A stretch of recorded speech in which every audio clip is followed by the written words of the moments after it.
Hello guys, আজকে আমি বেরিয়েছি একটু বাজার করতে। তা প্রথমে দুটো দুধের প্যাকেট নিলাম, কারণ আমার ফুরিয়ে গেছে। তারপরে আমি একটু সবজি আর ফল কিনবো বলে এই সাইডটায় এসেছি। তো এখানের থেকে আমি নিয়েছি নাশপাতি, আপেল আর নিয়েছি কলা। একটা তরমুজ নেওয়ার ইচ্ছা ছিল, কিন্তু বড্ড ভারী হয়ে যাবে, আমার হাতেও ভীষণ ব্যথা, তার জন্য আমি নিলাম না। তারপরে একটু সবজি কিনবো বলে এই দিকটাতে এসেছি। তো এখান থেকে আমি একটু বেগুন নিচ্ছি। এই ছোটো ছোটো বেগুনগুলো না আমার ভীষণ ভালো লাগে, আর এই বেগুনগুলো দিয়ে মশলা বেগুন করলে আরও খেতে বেশি ভালো লাগে, আমি দেখেছি অনেকে করে। তারপরে আমি একটু ঝিঙে কিনলাম, আমার ঝিঙেগুলো তো বেশ ভালো লাগে, লম্বা লম্বা। তো সেই জন্য একটু ঝিঙে নিয়েছি। আর নেব ফুলকপি, আর নেব গাজর আর বিন। আর চলো তোমাদের আরেকটা জিনিস দেখাচ্ছি।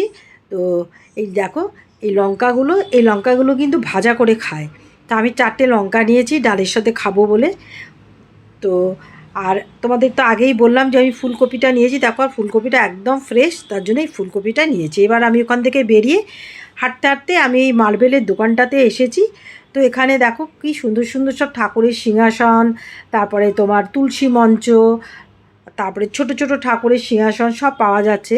তা তুলসী মঞ্চগুলো দেখো মিনা কাজ করারও রয়েছে, আবার তোমার সাদার মধ্যেও রয়েছে, আরও নানা রকম কালারের রয়েছে।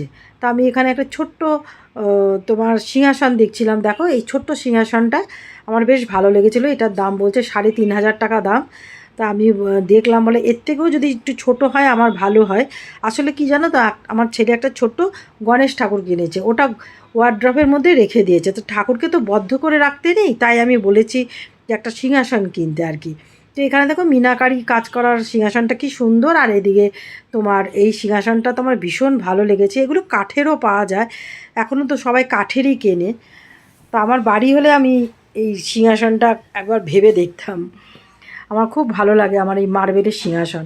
আর এখানে সব দেখো রাম লক্ষ্মণ সীতা গণেশ ঠাকুর, তারপরে ফ্লাওয়ার ভাস, শিব ঠাকুর, নানান কিছু পাওয়া যাচ্ছে। আচ্ছা চলো, তোমাদের কেমন লাগলো ভিডিওটা জানি, আর ভালো লাগলে আমার ফেসবুক পেজটাকে ফলো করে দিও।